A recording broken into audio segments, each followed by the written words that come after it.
All right, so the first section that we're going to get into are the basic definitions. So these are just some formulas and facts that we are going to be using kind of going forward in some of the sort of more structured sections. All right, the first thing we want to remind ourselves of is the distance formula. So by definition, the distance between 2 points, if I'm giving you point 1 and point 2, so point 1 is defined as x sub 1, y sub 1. Point 2 is defined as x sub 2, y sub 2. The distance between the 2 points will be equal to the square root of x2 minus x1 quantity squared plus y2 minus y1 quantity squared. Now, of course, this is a direct adaptation from Pythagorean theorem. So you guys remember, if I have a right triangle that we know, and if we go ahead and put a right triangle on a coordinate axis, so x is corresponding to A down here. It is one side of my triangle. Y is the other side of the triangle, and then what we call D here, the distance from the origin to the point xy, this is the distance, right? All right, so that D becomes the hypotenuse of this triangle. And so if I want to find D by Pythagorean theorem, D is equal to x squared plus y squared, all right? So if I go ahead and now move this triangle, so let's say I'm going to take this line D and move it so that this line has its starting point is the point 4, 3, and its end point, the point 15, 8. I can go ahead and construct the other two sides, the side x and the side y. All right, and then that allows me to calculate the length of x and the length of y. So since this point is the point 4, 3, the x value here is 4. The x value over here is 15, and so therefore 15 minus 4, of course, is equal to 11. All right, and then similarly, the length of the y side here, since the y component here was 8, and the y component on the bottom is equal to 3, 8 minus 3, of course, is equal to 5. All right, so now that the lengths of x and y are known, we can find D using the same formula. D squared is equal to x squared plus y squared, or in this case, 11 squared plus 5 squared, which is equal to the square root of 164. All right, so an example to work through here. We would like to find the distance between the points 4, negative 3 and 8, 2. All right, so just to be clear that these points represent, this is point, we could call this point P1, and I'm going to call this point P2.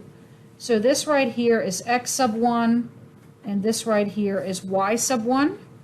This is x sub 2 and y sub 2. So if we go ahead and sort of enumerate those items, then we can say that the distance between the 2 points, just by definition, will be equal to the square root of x2 minus x1, quantity squared, plus y2 minus y1, quantity squared. All right, let's plug in. This will be the square root of. All right, so x2 minus x1. So in reality, it really doesn't matter. I designated this to be point 1 and this to be point 2. If you do it the other way around, it's going to make no difference, right? These are just two random points. All right, but let's just go ahead and say 2 minus 1. So 8 minus 4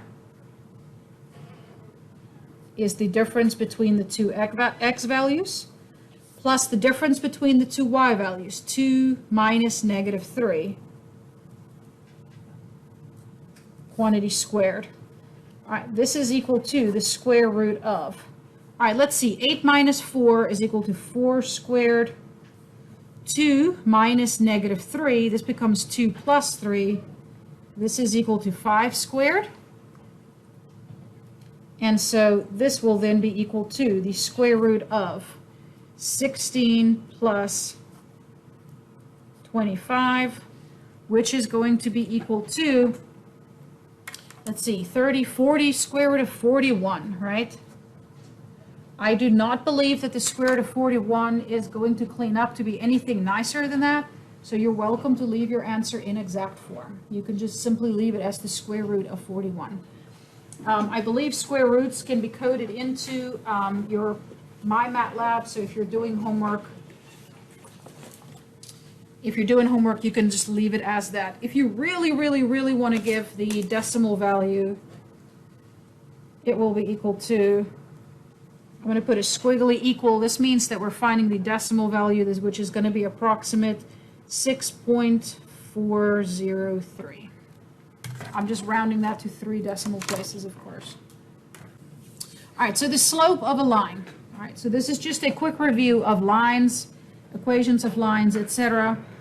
We know that slope usually we use the letter M to denote slope. Slope is given by a variety of definitions depending on your teacher or your textbook. We can say that it is rise over run, or in other words, that it is delta y over delta x. In other words, the change in y over the change in x. If you were given 2 points and you're calculating the slope between the 2 points, again, it is the change in y, so y2 minus y1 divided by x2 minus x1. I could have similarly said that this is y1 minus y2 divided by x1 minus x2, just as long as you're consistent. All right. All right, possibilities for slope. All right, if slope is strictly positive, that means slope is increasing. So we have a slope that kind of points up as we move to the right. When slope is negative, we say slope is decreasing. It points down as we move from left to right. All right, slope can be equal to exactly 0. When slope is 0, that means that we have a horizontal line. This will also be denoted by a line y equals a constant. And when slope is undefined, so remember, undefined means we have a number over 0 or something of that nature, we end up with a vertical line. So this is a case where x is equal to a constant. All right.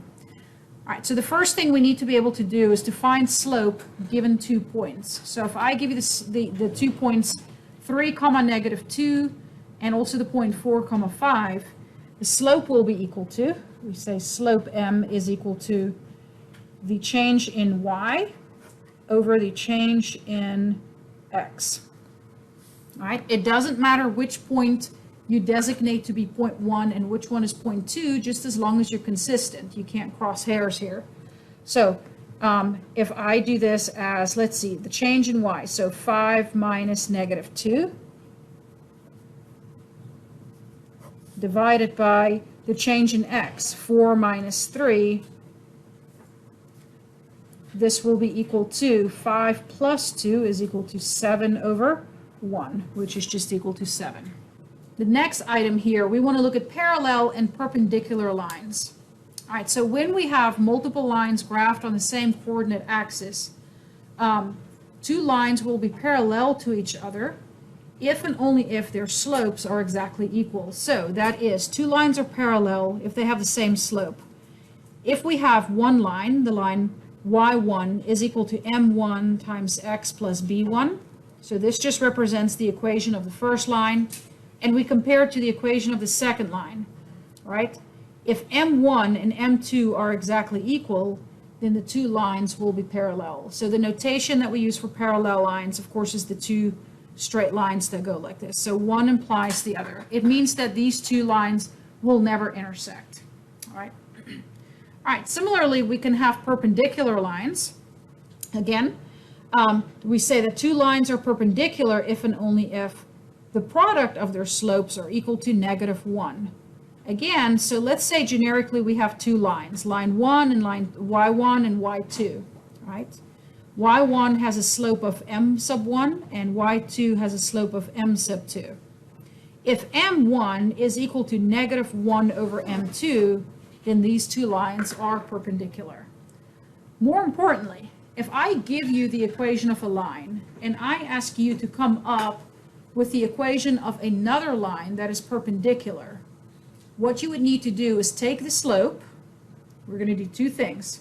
We're going to give it as a fractional expression. So we're going to flip the fraction, that is, give the reciprocal, and we're going to multiply it by a negative. That gives the slope of the perpendicular line. All right, so example number 3 says, find the slope of f of x if it is parallel to g of x, which is equal to 3x plus 2. So the slope for f of x, I'm just going to put here a little sub f of x, will be equal to These two lines are parallel, so that means they will have the same slope. So the slope will also be equal to 3. All right. Example number 4 here says, find the slope of h of x if it is perpendicular to g of x equals x over 2 plus 4. Let's quickly just rewrite. G of x is equal to x over 2. We can also write as 1/2 times x plus 4, right? So what I want to do to find a perpendicular slope, so if I want to find the slope of h of x, which is perpendicular, I'm going to take this slope right here. So let's be clear. The slope here for g of x, the slope for g of x is equal to 1/2. I'm going to take this number and first give its reciprocal. So you're going to take 1/2 and flip it, becomes 2, and then also multiply by a negative. So it becomes -2. All right, so parallel and perpendicular lines.